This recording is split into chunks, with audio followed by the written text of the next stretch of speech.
যেতেছে এমনি তা কি করছ? প্ল্যান করতেছে এমনি কিসের plan?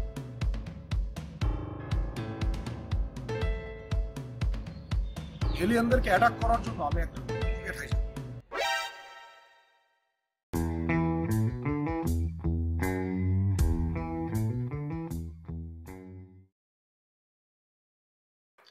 Ladies and gentlemen, welcome to Genius Channel. আমি আছি আপনাদের সাথে আজকে ক্যাপ্টেন ব্রুনো।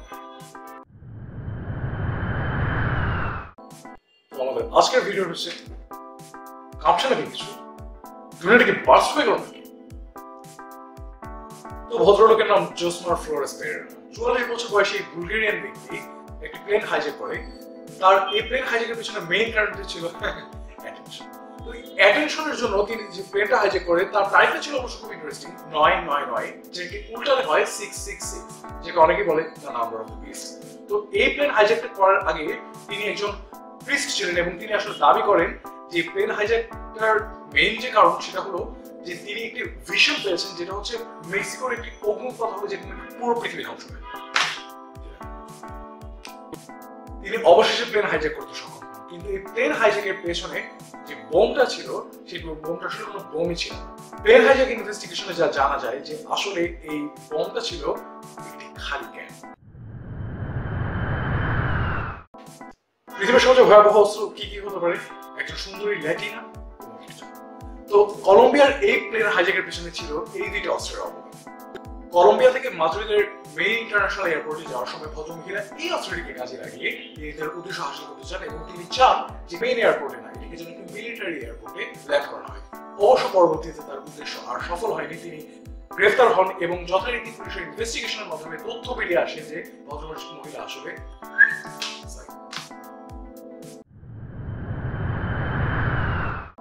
পরের ঘটনা, বোমের জন্য প্লেন হাইজ্যাক। কি করবে? ঘটনা কি শোনা লাগছে? ঘটনাটা আসলে মিশরের ইজিপ্ট এয়ারলাইন্স হাইজ্যাক হয়েছিল সেফ আল-দিন মুস্তাফা নামে এক ব্যক্তির মাধ্যমে, এবং ভদ্রলোক যখন প্লেনটি হাইজ্যাক করেন তিনি আসলে মূলত প্লেনটি হাইজ্যাক করেন তার বউকে একটা চিঠি দেওয়ার উদ্দেশ্যে, যিনি একটা আইল্যান্ডে থাকতো। তো তার বউ দ্বীপে থাকতো এবং দ্বীপে এই চিঠিটা দেওয়ার জন্য তার প্লেনটিকে হাইজ্যাক করা। পরবর্তীতে অবশ্য তার প্লেন কাজে লাগেনি, তিনি গ্রেফতার হন এবং পরবর্তীতে তার ব্যাপারে ইনভেস্টিগেশন চলতে থাকে। ইনভেস্টিগেশন বেরিয়ে আসে যে তিনিও একজন সাইকো। এবং ফরেন মিনিস্ট্রি কি বলতে পারে? আপনাদের কি মনে হচ্ছে? হ্যাঁ, দুইটি কথা বের হয়ে এসেছে এবং সেই দুইটি কথা হচ্ছে যে he is not a terrorist, he is just an idiot. কিন্তু দ্বিতীয় কথাটি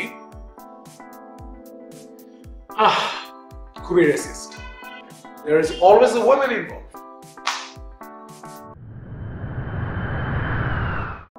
রাশিয়া, ভদকা। যদি আপনাদেরকে প্রশ্ন করি যে আপনি পুরুষ মানুষের জীবনে বউয়ের পরে আর কি কি ইম্পর্টেন্ট জিনিস থাকতে পারে? স্পোর্টস, মানি, রাইট, স্পোর্টস।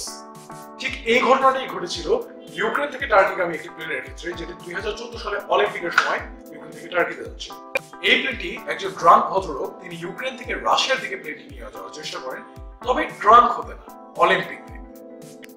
পাইলটরা তাকে রাশিয়ার কথা বললেও আসলে প্লেনটিকে বাস্তবে তুরস্কে ল্যান্ড করানো হয় এবং তাকে গ্রেফতার করা হয়। End of another sad drunk story. Let's get serious. বাসার পর্দা দিয়ে জীবনে কি যাই করে থাকেন এই ভদ্রলোকে কখনো আপনি হার মানাতে পারবেন না, গ্যারান্টি দিচ্ছি। ভদ্রলোকের নাম রেজিনাল্ড চুহা। ভাই মিয়া, চুহা বলছি, কি হয়েছে? নাম ভাই, নাম।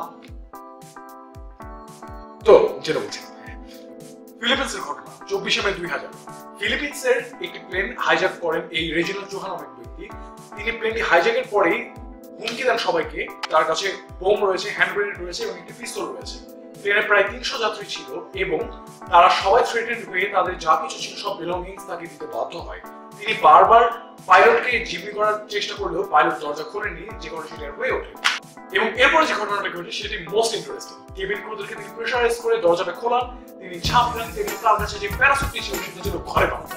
প্যারাসুট কাজ না করার কারণে তিনি সরাসরি মাটিতে গিয়ে পড়েন। 3 দিন পরে তার মৃতদেহ পাওয়া যায় এবং ময়লার স্তূপে তার মৃতদেহ পড়েছিল এবং সাথে ছিল তার পর্দা দিয়ে বানানো প্যারাসুট। না, রকেট আর পাওয়া গেল আর প্লেন নিয়ে তো কোনো লাভই নাই। আসলে আমাকে আরো ডেসপারেট হতে হবে। কারণ ডেসপারেট না হলে আপনারাও সাবস্ক্রাইব বাটন হিট করছেন না। So you better hit on the subscribe button soon enough, or else